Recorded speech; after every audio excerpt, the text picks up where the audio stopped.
There is a phrase that entered the English language from the Battle of Arnhem in September 1944, and it has been used so often since then that its origin has become almost incidental to its meaning.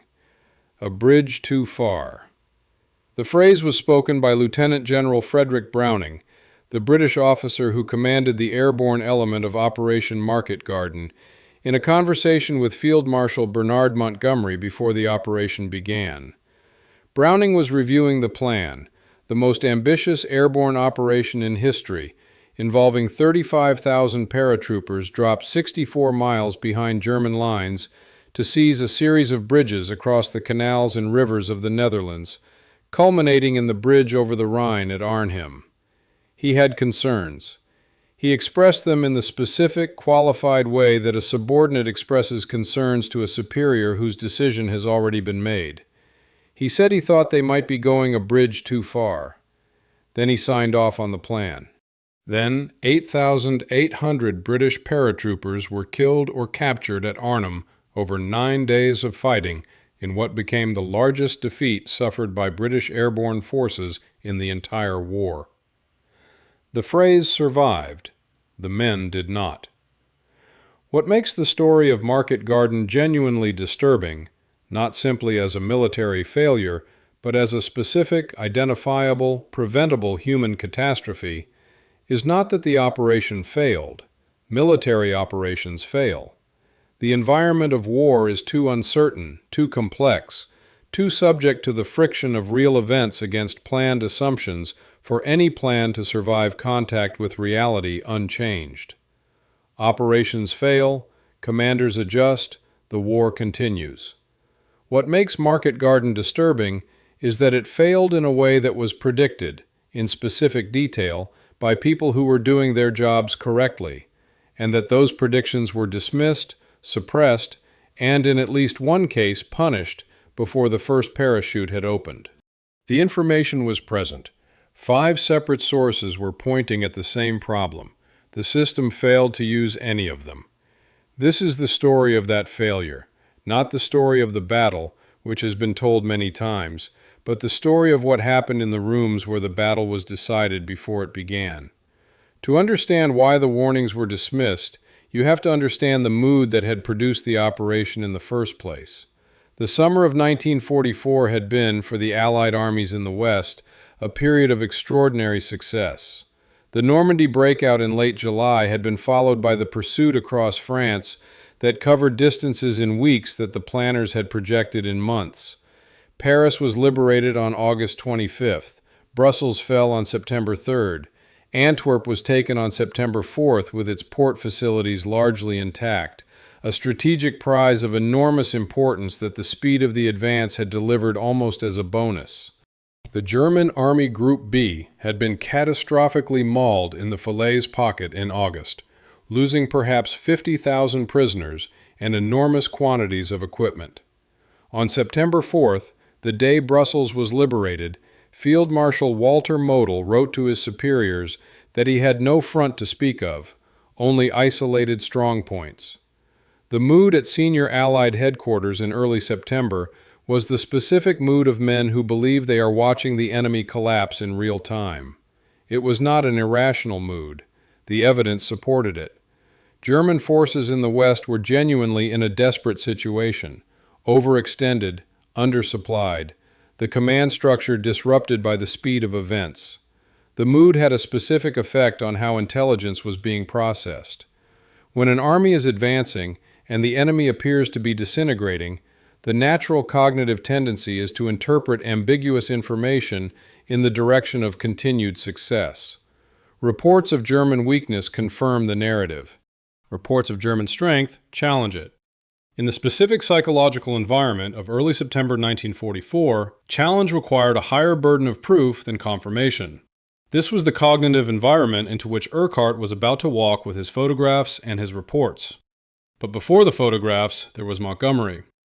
Bernard Montgomery had been arguing since mid-August for a strategic concept that his American counterparts, General Omar Bradley commanding 12th Army Group, General George Patton commanding 3rd Army, found both wrong and self-serving.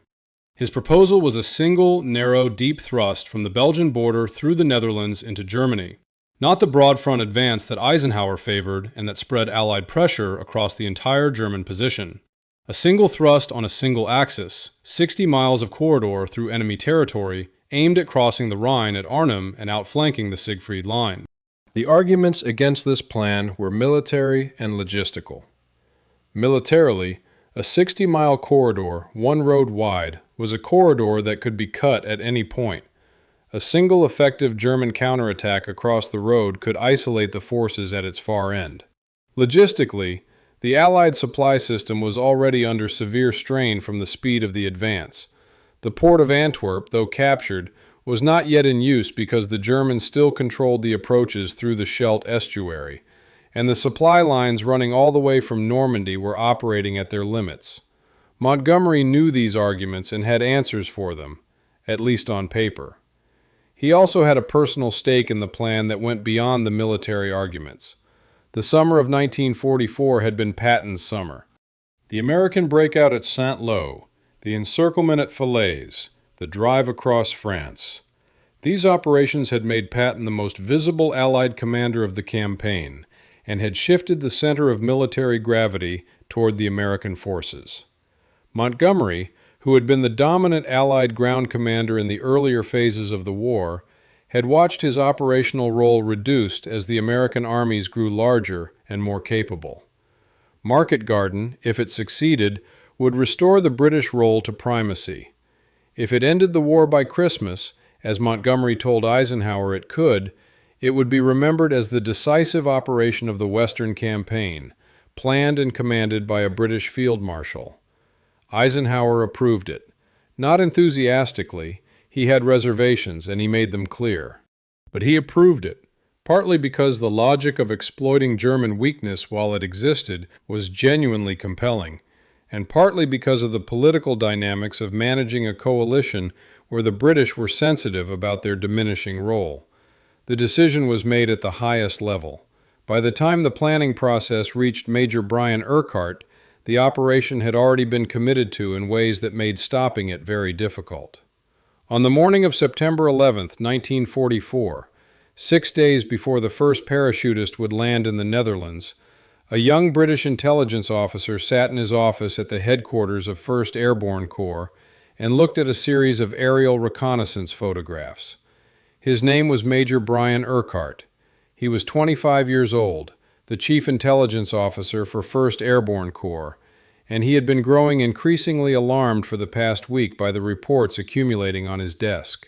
Urquhart had joined the Army in 1941, straight from Oxford, where he had been reading history. He was, by the accounts of people who worked with him, exceptionally intelligent and methodical.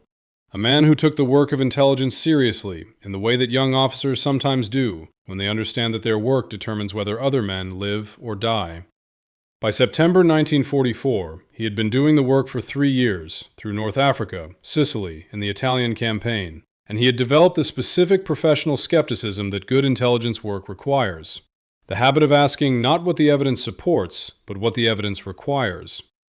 The evidence that had been accumulating on his desk in the week before September 11th required him to be alarmed.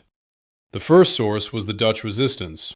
Through the liaison channels connecting the Dutch underground to British Second Army, channels that had been operating since the occupation began in 1940, and that had produced consistently reliable intelligence throughout the campaign, Urquhart had received reports that German armored formations were present in the Arnhem area. The reports were specific. 2 panzer divisions of the 2nd SS Panzer Corps, the 9th and 10th SS Panzer Divisions, had been ordered to the Arnhem area by Field Marshal Walter Model on September 3rd to refit after Normandy. They were not at full strength. The Normandy fighting had cost them heavily, and they were specifically in the Arnhem area because the area was quiet and offered the recovery conditions that damaged armored formations needed. But they were present. They were SS formations with experienced cadres, and they were precisely in the area where the 1st British Airborne Division was planning to land. The resistance had been operating in these areas for 4 years. The men and women providing this information were risking their lives to do so. They knew the difference between a truck convoy and an armored formation, because the difference between a truck convoy and an armored formation determined whether the information was worth the risk of transmitting. The second source was the 21st Army Group's own intelligence summary, circulated on September 10th. The summary had mentioned the SS Panzer Corps in the Arnhem area. Not prominently, it was embedded in a routine document covering a wide front, and the language was hedged with the qualifications that intelligence documents routinely carry. But it was there. The official intelligence picture acknowledged the presence of armored formations in the operational area. The third source was Ultra. The codebreakers at Bletchley Park had been processing German signals traffic that described Modal's orders for the 2nd SS Panzer Corps. The intercept showed the movement of German formations into the Netherlands. They showed German defensive preparations along the route that 1010 Corps would have to travel. Ultra intelligence was distributed through a tightly controlled system to cleared recipients, and the planning staff from Market Garden had cleared recipients. The intelligence was available to the people who needed it.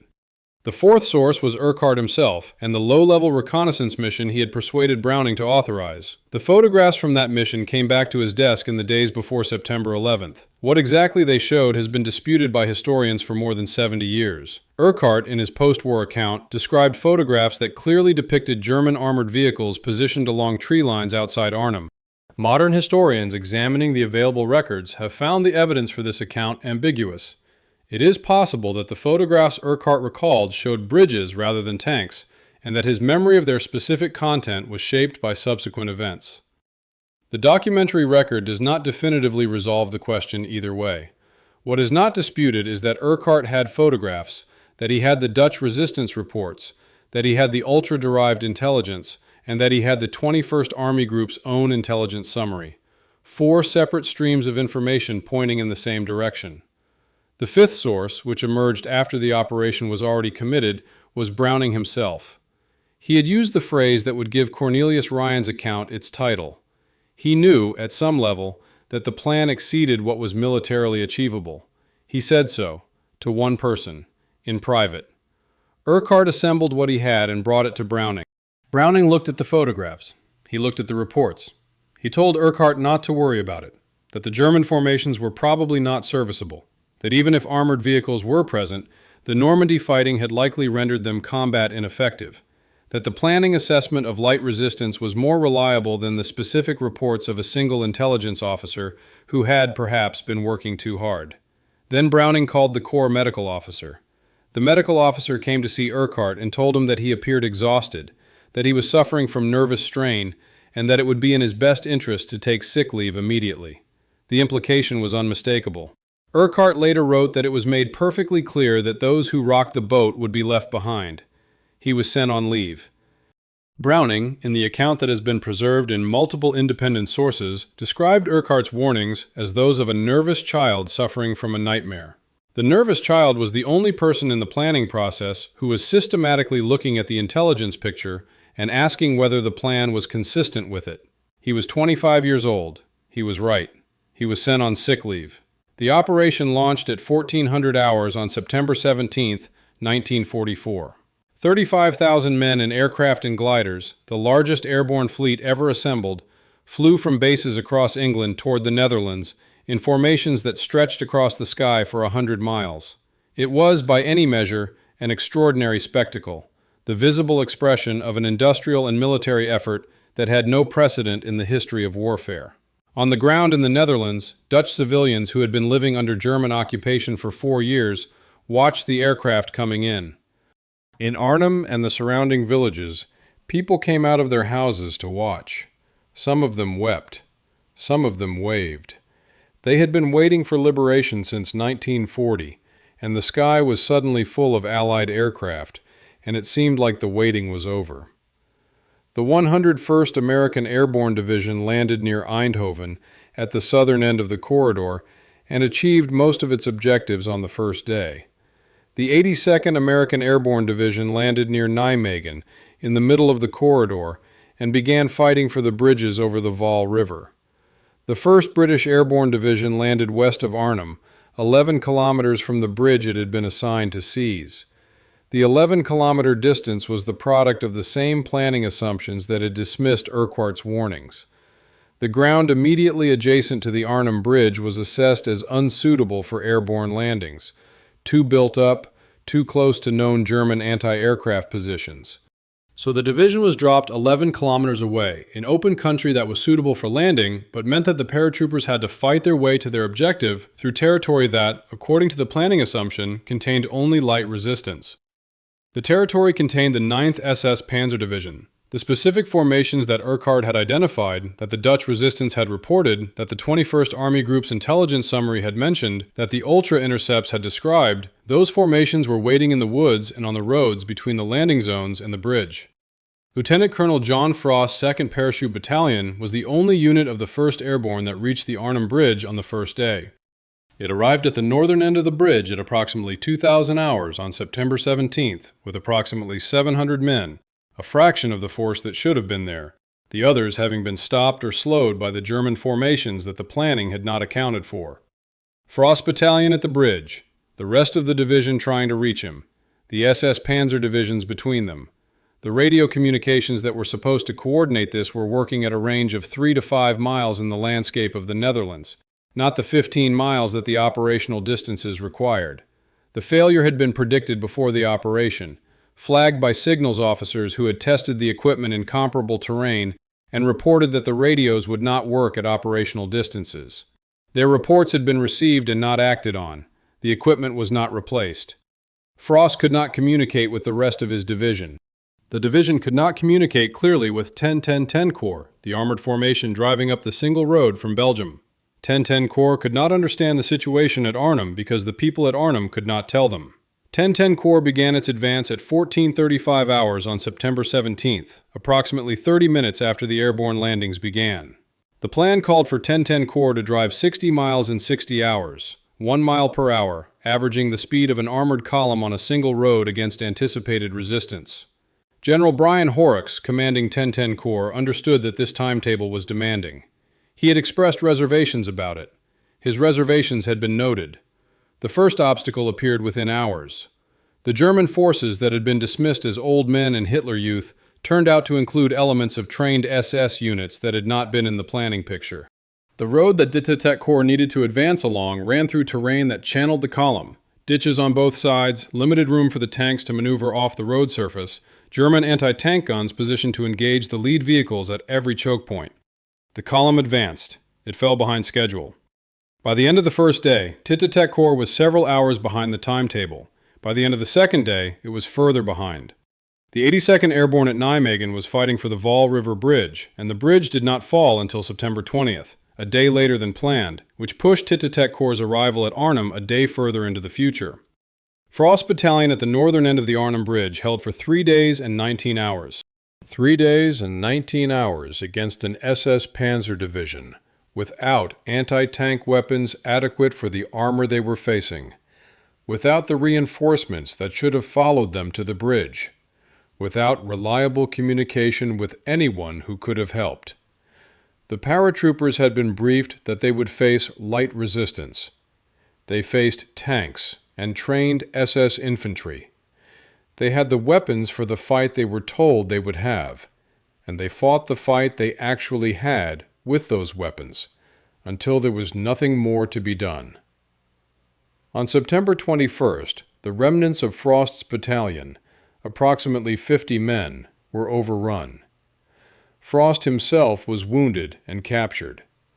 He later described the fighting at the bridge in terms that documented both the extraordinary courage of his men and the specific, avoidable conditions that had produced the situation they were in. He described the enemy as better than expected, better equipped, better led. Not old men and Hitler Youth. He described the absence of the reinforcements that should have reached him. The other battalions that should have followed him to the bridge had been stopped by the formations that the planning had not anticipated. He described the radios that did not work. He had been told it would be 2 days. It was almost 4, and relief never came. The evacuation began on the night of September 25th, 8 days after the landing. The men of the 1st Airborne Division crossed the Rhine under cover of darkness, using boats and improvised rafts, under German fire that illuminated the river with flares and forced the soldiers crossing it to choose between the fire and the water. Major General Roy Urquhart, the divisional commander, the man who had fought with whatever he had been given, commanded the evacuation with the same professional competence he had brought to every phase of the operation. Approximately 2,400 men crossed back to the Allied lines. Approximately 7,500 did not. The counting of what this cost? 1,984 British paratroopers killed at Arnhem, 6,854 taken prisoner. Of the 10,000 men of the 1st Airborne Division who had landed, roughly 24% returned.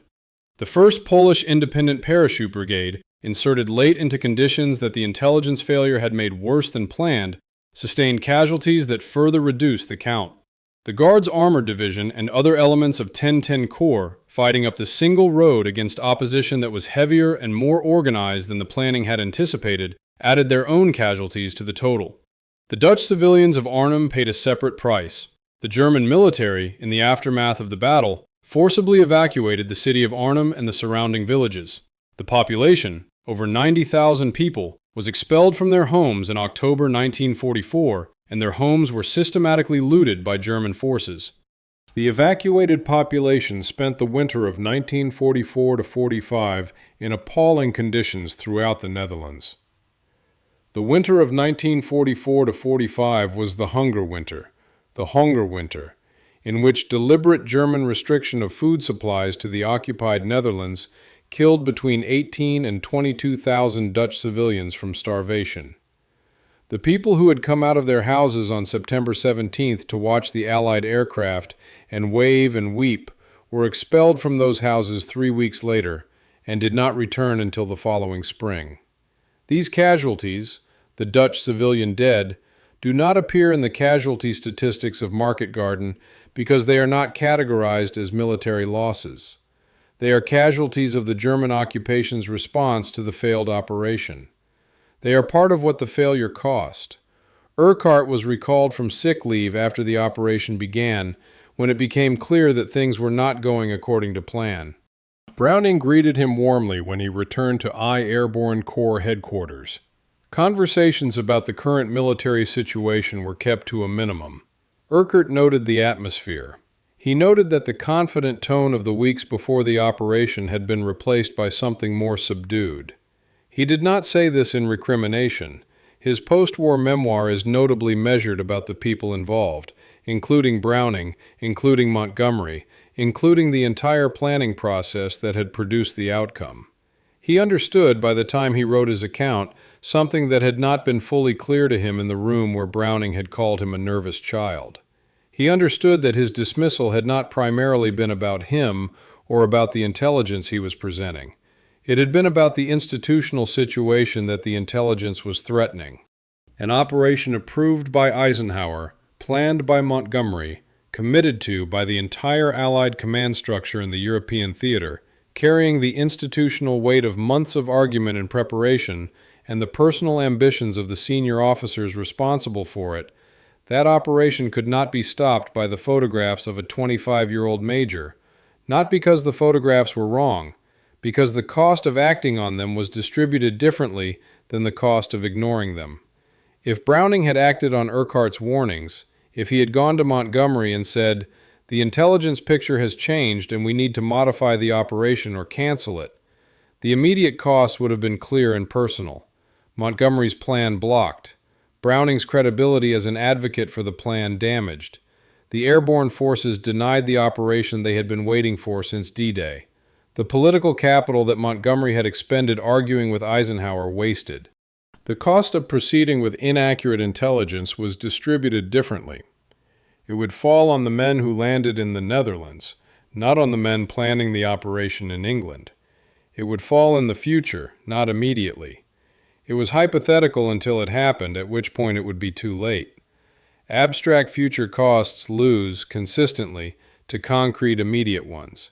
This dynamic is not unique to Market Garden. It is the specific failure mode that produces most catastrophic intelligence failures. Not the absence of information, but the inability of institutions to act on information that threatens decisions already made. The people who held the information that would have prevented the failure were present.